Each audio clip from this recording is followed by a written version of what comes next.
This episode of Patriots from the Barrio is sponsored by the Paredes Family Trust. We thank you for your support.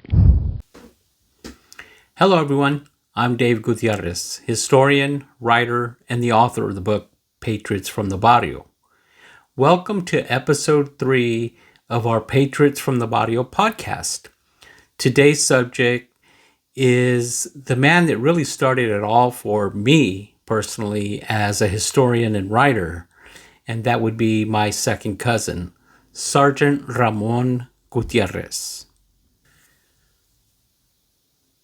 I grew up, like many of you, listening to stories of my parents talking about their childhood and their families, the barrios that they were raised in.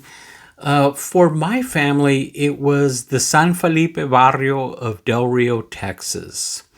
And for those of you that are unfamiliar with the term barrio just means the Mexican part of town where many Mexican Americans were segregated into an area of towns or cities throughout the Southwest and really throughout the country. You would find Mexican Americans being segregated in certain areas and certain neighborhoods. And for us, the barrio just meant our neighborhood. And there was a lot of pride in these barrios as Mexican Americans were raising their families, because they weren't just allowed to live anywhere in the city or own a home in a certain part of town.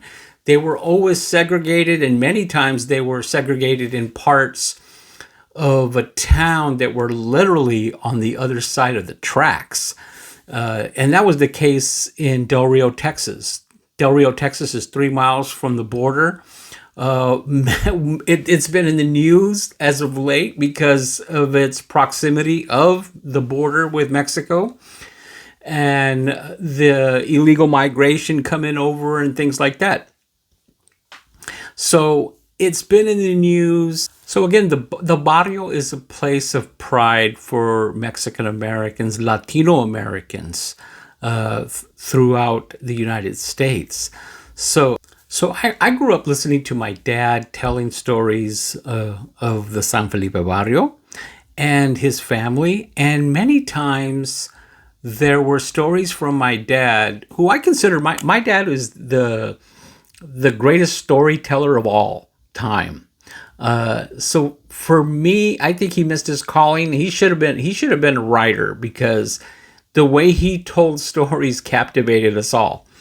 And he would tell us stories of a certain cousin of ours, a cousin of his, named Ramon Gutierrez. Now, I had heard stories of Ramon serving in the U.S. Army during World War II. I heard that he was captured by the German army and he had escaped. He'd also become one of only a few Americans to be decorated for valor on the battlefield by the Soviet Union during World War II. So I knew all this growing up. And as I got older and I started having my family and my children, I started to making sure that I knew my family history. And I found this website called Ancestry.com, and I got hooked on genealogy, and I kept coming across newspaper articles of the same cousin that my dad used to tell stories of. And these articles would give me even more details about his service in the U.S. Army during World War II. On Ancestry, I found a cousin of mine who was living right here in San Jose, California, where I'm from. I had never met my cousin, Gloria, but we found each other on Ancestry because I noticed she was keeping the same documents as I was. And I went ahead and messaged her, and we got together at her mom's house one evening for dinner, and we met for the first time. And so I go over to their house, and of course the subject of Ramon comes up. And we're talking about Ramon. And after leaving their house that night, I realized that, wow, we all know Ramon's story in our family. How come his story's not out there? And that lit a fire into me to find out more about my cousin Ramon, who had served in the United States Army during World War II. And that's when the journey started. It took me 5 years to write his story, but it was such an important story that I thought that I would have to try and attempt to write his story. I would spend the next 5 years researching all about my cousin Ramon, who served with Company E, 141st Infantry of the 36th Division, an original Texas National Guard unit out of El Paso, Texas.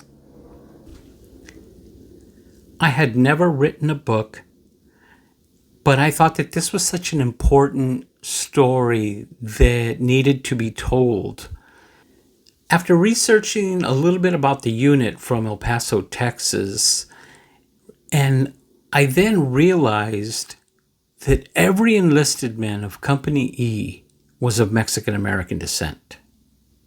I then found a few articles that mentioned Company E and made reference to the fact that they were the only such unit like that in the war. And going through all the research, I realized that this is the only all Mexican-American U.S. Army unit in the entire United States Army. Using genealogy, I spent the next 5 years researching this story. And again, using genealogy, I connected with over 60 different families of the men that served with my cousin to be able to tell not only my cousin's story, but the entire unit's story. And that's what really got me going to write Ramon's story. But I want to get into detail a little bit about the man that was Ramon Garza Gutierrez. So now with genealogy, I was able to find even more about my family. So Ramon's father, Santana Gutierrez, was born in 1888 in Allende, Coahuila, Mexico. Santana's little brother is my great-grandfather, Leonardo Gutierrez, who was also born in Allende, Coahuila, Mexico. Now, both of these boys came over from Mexico into the United States in 1901, when Ramon's father, Santana, was 13 years old, and my great-grandfather, Leonardo, was only 7 years old at the time, when they arrived from Allende, Coahuila, Mexico, into Del Rio, Texas. Now, the Gutierrez bloodline has been in what is today Texas even way before that.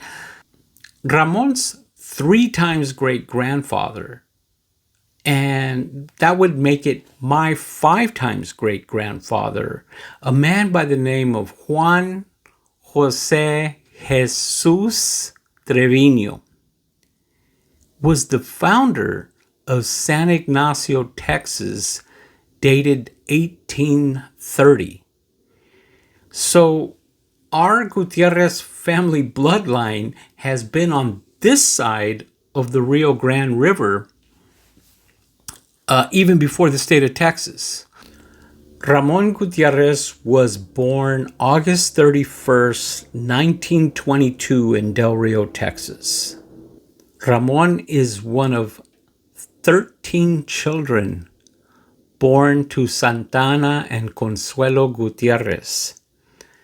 Ramon grows up in Del Rio, and one of the things about World War II veterans that we always have to remember is they're part of the greatest generation for sure, but they also lived through the Great Depression. They were youngsters during this time.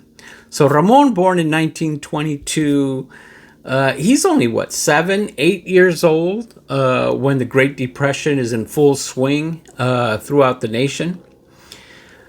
So these individuals that are part of our greatest generation, we always have to remember that they were also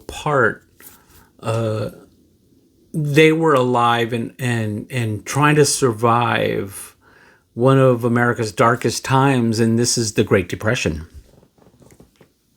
Now, there's a story in my book on Ramon's childhood growing up that was told to me by several members of the family, but in particular his little sister Guadalupe Gutierrez. And Lupe, as everyone knew her in the family, told me that one day Ramon had come back from school and they had sent him home from school because he was not wearing any shoes. And one of the teachers of the elementary school came to the house and told Ramon's parents that, look, Ramon's not going to be allowed to go back to school unless he has shoes. So, Ramon's father, Santana, told the teacher, well, you know what? We don't have any money for him to have shoes right now. So I guess he's not going to school. Later that day, the teacher returned back home to the house, to the Gutierrez house in Del Rio on Bean Street, in Del Rio, in the San Felipe Barrio there of Del Rio.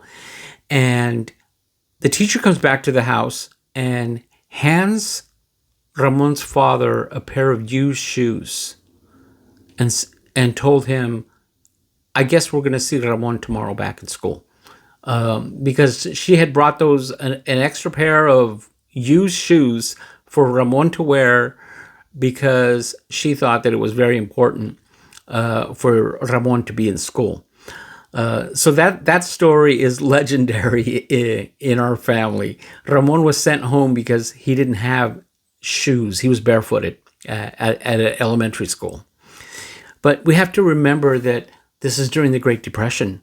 And if there were bread lines all over America, and if you thought that things were bad in all of America, you could imagine what it was like in the barrios of South Texas. Between 1930 and 1940, the Gutierrez family, parts of the Gutierrez family moved from Del Rio, Texas to Sonora, Texas. A lot of these families moved around a lot. Wherever there was work, that's where the families went. And I know many of you that are listening to this have the similar stories of your families moving from town to town. Wherever there was work, that's where the family went and lived. Really, migrant farm working, moving around, to try and survive in those times. So the family's living in Sonora, Texas, and Ramon joined the CCC camps. These are the Civilian Conservation Corps. This is President Roosevelt, part of President Roosevelt's New Deal in trying to get America back to work after the Great Depression right during the Great Depression. And they started the Civilian Conservation Corps in order to keep people working. They got them together to start rebuilding and building national parks and things of that nature. And as many from the barrios found out about this kind of work, that they were going to pay you to go work and as part of the Civilian Conservation Corps that the United States government was doing, well, they were all in on it because many a times they were getting paid more money than their families were making, going out and picking lettuce and picking cotton and things like that. So a lot of young men joined, even from the barrios of Texas, joined the Civilian Conservation Corps, and Ramon was part of that. And I found out as I was researching for the book that many World War II veterans had been part of the Civilian Conservation Corps. One in particular that I recall, I believe Rafael Torres from El Paso, Texas was part of that. He did that. And I know that Guillermo Willie de Leon from Uvalde, Texas, was also, he learned bricklayering while he was part of the Civilian Conservation Corps. So these were called the CCC camps, and they would take them and, having them build parts of what you see today at national parks. It's about late 1940, early 1941, and many young men are starting to get drafted into the army. And it's January of 1941, but Ramon hears about the Texas National Guard. The Texas National Guard was paying young men $21 a month to train in the Texas National Guard. That's a lot of money back then for them. Again, this is money that they would be making to help the family, supplement the family income.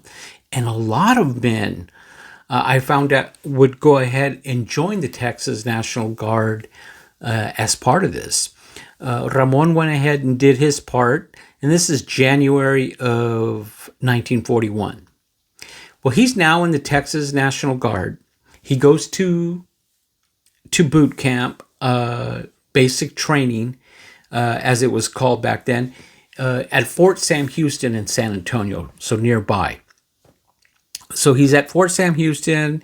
He goes ahead and gets through basic training, and then he is assigned to 2nd Battalion, Company E, 141st Infantry of the 36th Division.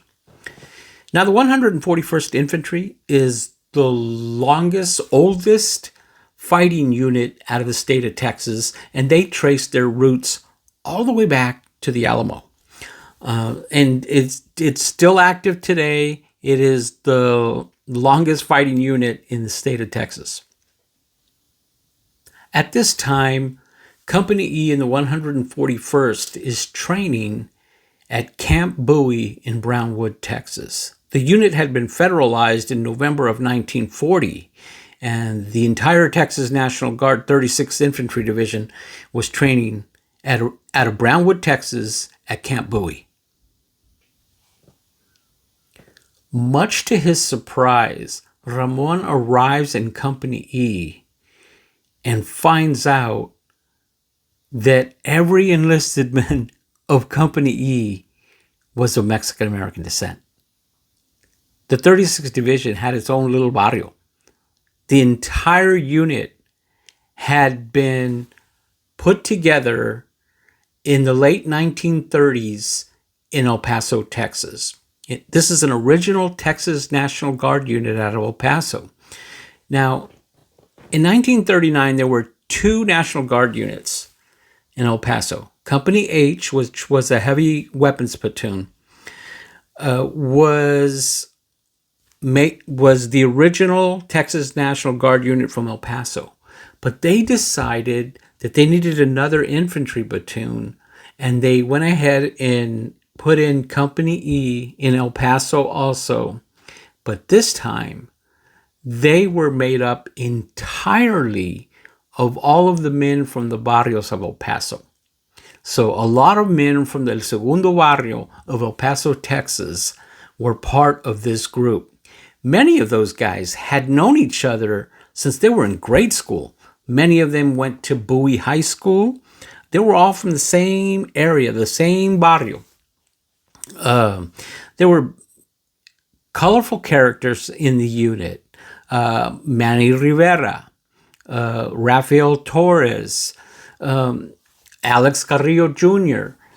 Many of them again, they knew each other since grade school, went to high school together at Bowie High School, and then all of them got together and joined the Texas National Guard.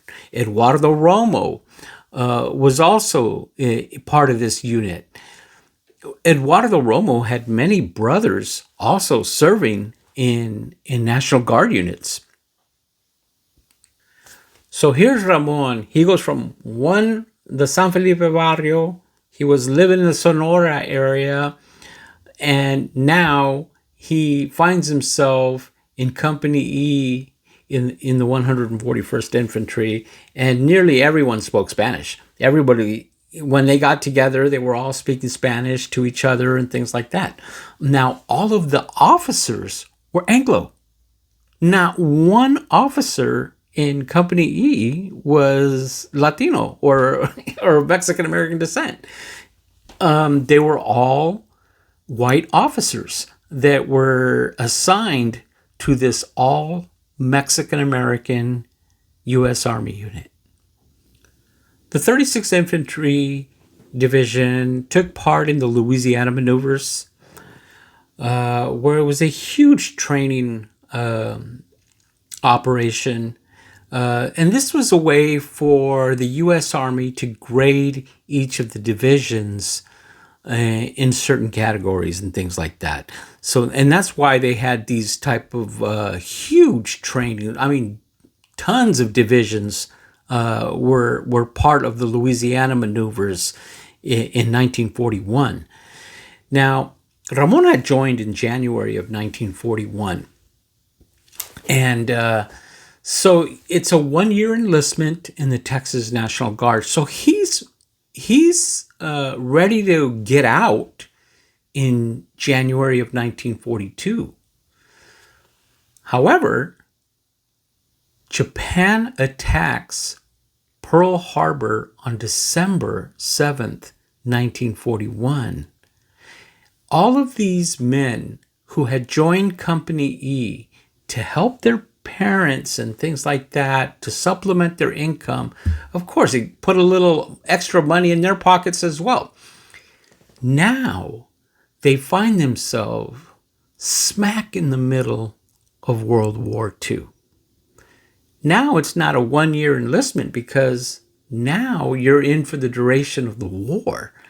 There were many that were like that, like Ramon, who had joined in January of 1941, and just a few weeks before find themselves right in the middle of World War II. So after Pearl Harbor, the 36th Infantry Division is assigned to Camp Blanding, Florida, where they do further training out there.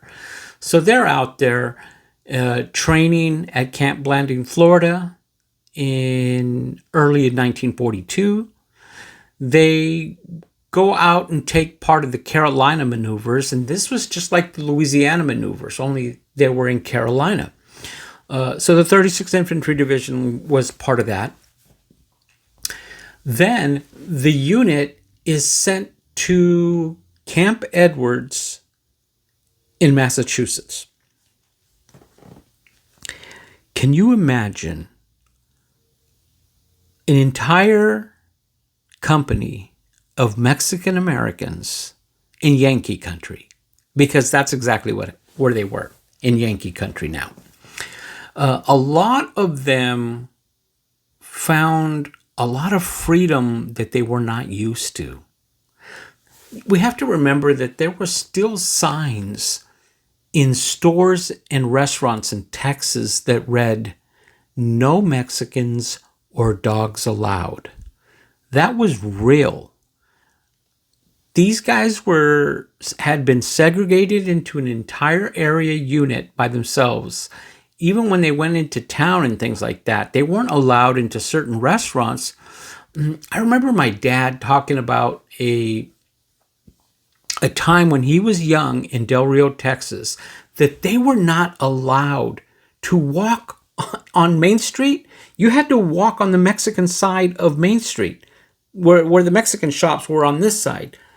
The white shops were on that side, and Mexicans weren't allowed to even walk on the sidewalk on that side. Not that there was a sidewalk. I meant just the wood part of the street.